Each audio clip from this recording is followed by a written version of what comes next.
Hello বন্ধুরা, আজকে village কুকিংয়ে বানিয়ে নেব পনির বাটার মশলা। তার জন্য একটি মিক্সারে দিয়ে নেব একটি টমেটো আর 2-3টি কাঁচা লঙ্কা, ভালো করে বেটে নেব।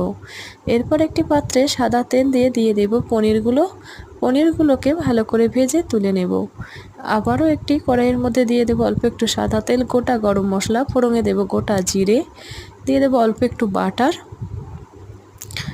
2টি মাঝারি সাইজের পেঁয়াজ কুচি। প্রথমে পেঁয়াজ কুচিটিকে হালকা ভেজে নেব, তারপরে দিয়ে দেব আদা রসুন বাটা আর দিয়ে দেব টমেটো কাঁচা লঙ্কা বাটা। ভালো করে কষিয়ে নেব। দিয়ে দেব পরিমাণ মতো লবণ, হলুদ গুঁড়ো, লঙ্কার গুঁড়ো আর ভাজা মশলা। এটি আমার বাড়িতে ভাজা মশলা রেডি করে রাখি। এটি ধনে গুঁড়ো, জিরে আর গোলমরিচ দিয়ে এটা বানিয়ে নিয়েছিলাম। ভালো করে কষিয়ে নিয়ে দিয়ে দেব পরিমাণ মতো জল। জলটি দিয়ে ফুটে উঠলে একেবারে গ্রেভি শুকনো হয়ে আসলে দিয়ে দেব কস্তুরি মেথি আর উপর থেকে দিয়ে দেব গরম মশলা।